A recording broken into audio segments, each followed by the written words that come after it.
ஒரு காட்டுக்குள்ளே ஒரு அம்மா முயலும் ஒரு குட்டி முயலும் ஒரு புதருக்குள்ளே இருந்துச்சான்.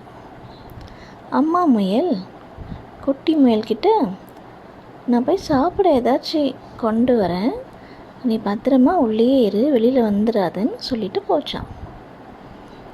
அம்மா வர லேட் ஆனதுனால அந்த குட்டி முயல் வெளியில் வந்து ஆட்டம் போட ஆரம்பிச்சிருச்சான்.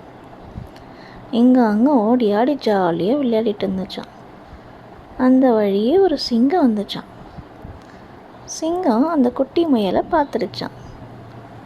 பார்த்த உடனே அந்த குட்டி முயலை துரத்திக்கிட்டு போய் அதை கொன்று போட்டுடுச்சான்.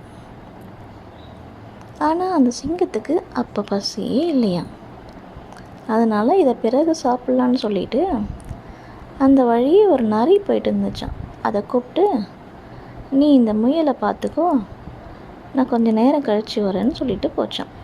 சிங்கம் வர லேட் ஆனதுனால இந்த நரி என்ன பண்ணுச்சா,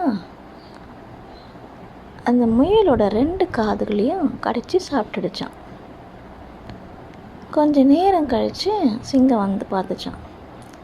சிங்கம் வந்து பார்த்துட்டு, இதுக்கு ஏதோ ஒரு குறை இருக்கே, ஏதோ ஒரு குறையாக இருக்கேன்னு சொல்லிட்டு இதோட காதுகள் எங்கன்னு கேட்டுச்சான் நரிக்கிட்ட.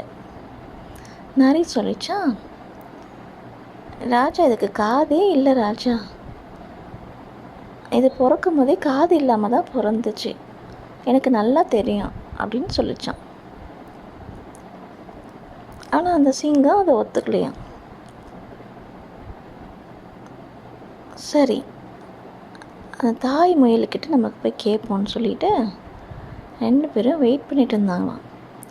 அம்மா முயல் கொஞ்சம் நேரம் கழித்து அந்த பக்கம் வந்துச்சான். அந்த அம்மா முயல்கிட்ட சிங்கம் கேட்டுச்சான், இந்த குட்டி முயலுக்கு காதுகள் இருந்துச்சா இல்லையா அப்படின்னு கேட்டுச்சான். அதுக்கு அந்த அம்மா முயல் என்ன சொல்லிச்சான், இதுக்கு காதே இல்லை ராஜா, இதுக்கு காதுகள் இருந்திருந்தா நான் சொல்கிறத கேட்டு பத்திரமா உள்ளேயே இருந்திருக்கும். இதுக்கு காதுகள் இல்லாததுனால தானே இப்படி பரிதாபமாக செத்து கிடக்குது, அதனால் இதுக்கு காதே இல்லைன்னு சொல்லிட்டு ரொம்ப வேதனையோடு அழுதுகிட்டே போயிடுச்சான்.